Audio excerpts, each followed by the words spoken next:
suis très heureuse de te revoir. Bonjour très chère Shana. Que puis-je faire pour toi? Peux-tu me traduire le Sutra du Lotus en français pour notre chaîne d'apprentissage? Les 28 chapitres? Non. Uniquement les chapitres pour le Gongyo. Tu veux donc parler du chapitre 2 et du chapitre 16 du Sutra du Lotus? Oui, c'est ça. Shana, savais-tu seulement qu'il existe 28 chapitres dans le Sutra du Lotus? Sais-tu également que le fait de vouloir traduire est une démarche de ton mental? Car ton cœur sait parfaitement ce que tout cela signifie. Tu as personnellement suivi ces enseignements lors de la cérémonie dans les airs aux côtés des autres Bouddhas. Mais je suis d'accord pour jouer le jeu avec toi. Je vais donc traduire ce que ton cœur sait déjà. Faisons comme si j'ai oublié. Très bien. Le chapitre 2 que l'on appelle Aubaine correspond aux moyens opportuns, et le chapitre 16 Jōryu parle de la durée de vie de l'ainsi venu, le Bouddha. Dans ces chapitres du Sutra du Lotus, Shakyamuni s'adresse à son disciple Shariputra. Sais-tu comment ça commence? Oui. Il est dit. À ce moment-là, l'honoré du monde, quittant sa samadhi, s'adressa en ces termes à Shariputra.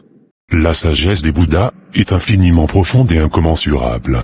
Un Bouddha a personnellement assisté 100, 1000, 10 000, 1 million, d'innombrables Bouddhas, et il a poursuivi en totalité un nombre incalculable de pratiques religieuses.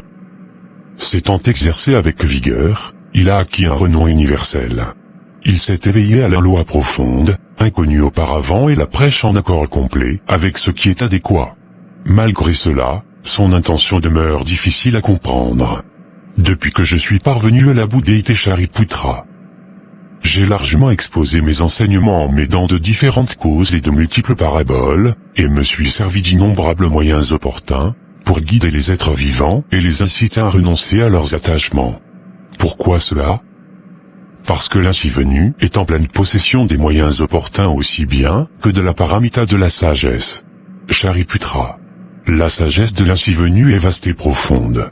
Il est doté d'une compassion illimitée, d'une éloquence sans borne, de force, de courage, de concentration, d'émancipation et de samadhi.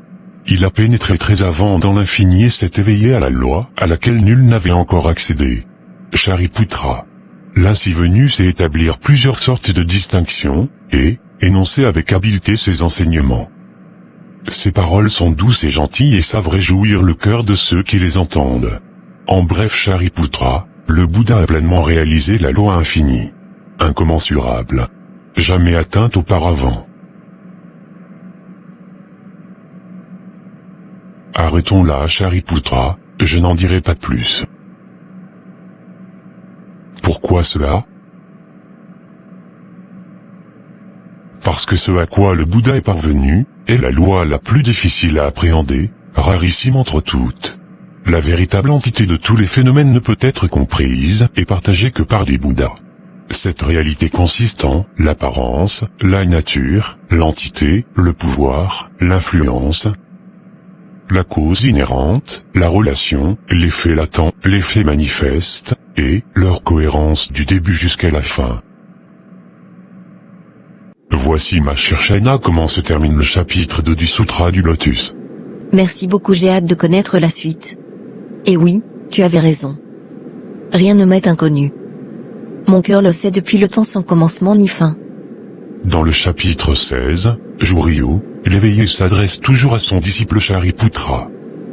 Et il dit, depuis que j'ai atteint la bouddhéité, un nombre incalculable de kalpas s'est écoulé, des centaines, des milliers, des dizaines de milliers, des millions et des milliards d'Asamkhya. Constamment, j'ai prêché la loi, instruisant et convertissant d'innombrables millions d'êtres vivants, les faisant accéder à la voie du Bouddha, tout cela d'innombrables kalpas durant. Pour sauver les êtres vivants, je parais entrer au nirvana, mais ce n'est qu'un moyen opportun, en vérité je ne rentre pas dans l'extinction. Je suis toujours ici à prêcher la loi. Je suis constamment là, mais grâce à mes pouvoirs transcendantaux, je fais en sorte que, dans leur égarement, les êtres vivants ne me distinguent pas, même lorsque je suis tout auprès d'eux. Quand la multitude réalise que je suis passé en extinction, de très loin et en tout lieu des offrandes sont faites à mes reliques.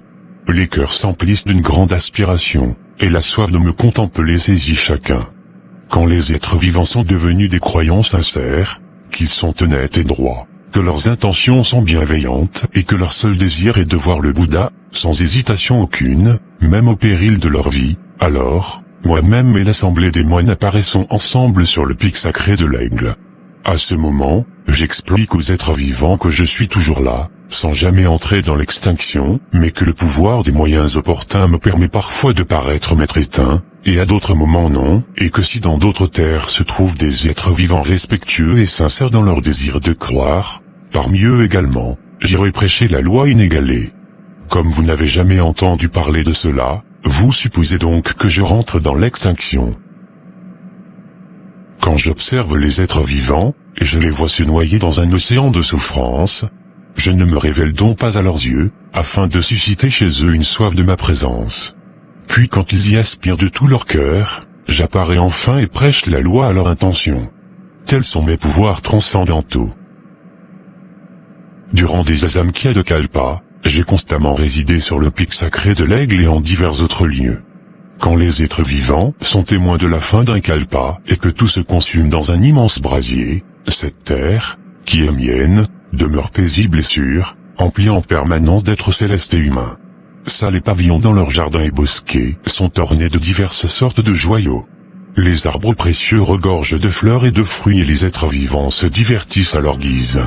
Les divinités frappent les tambours célestes faisant constamment des musiques de toutes sortes. Une pluie de fleurs de Mandarava se répand sur le Bouddha et la grande assemblée.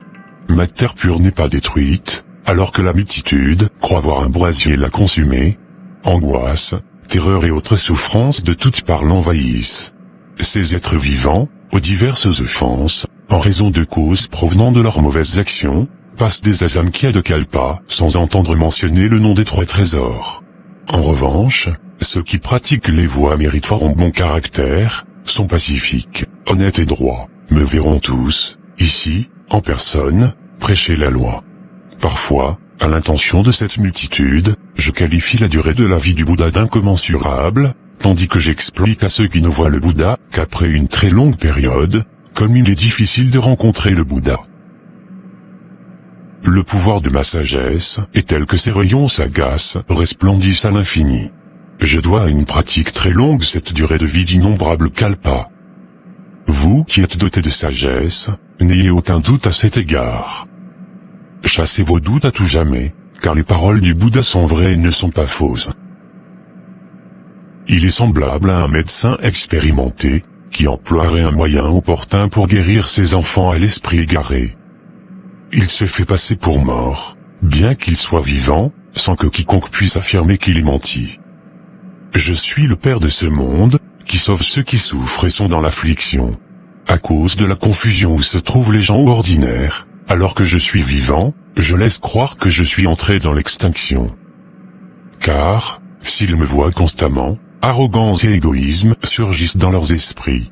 Ils perdent toute retenue et s'abandonnent aux 5 désirs, et tombent dans les voies mauvaises de l'existence. Je distingue toujours parfaitement parmi les êtres vivants qui pratiquent la voie et qui ne la pratiquent pas. Pour répondre à leur besoin d'être sauvés, je prêche diverses doctrines à leur intention. À tout moment je m'interroge, comment puis-je permettre aux êtres vivants d'accéder à la voie inégalée et d'acquérir rapidement le corps d'un Bouddha.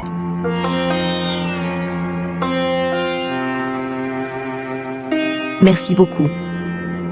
Bonne chance pour ta chaîne et toute mon affection à Gemma. Ce sera fait.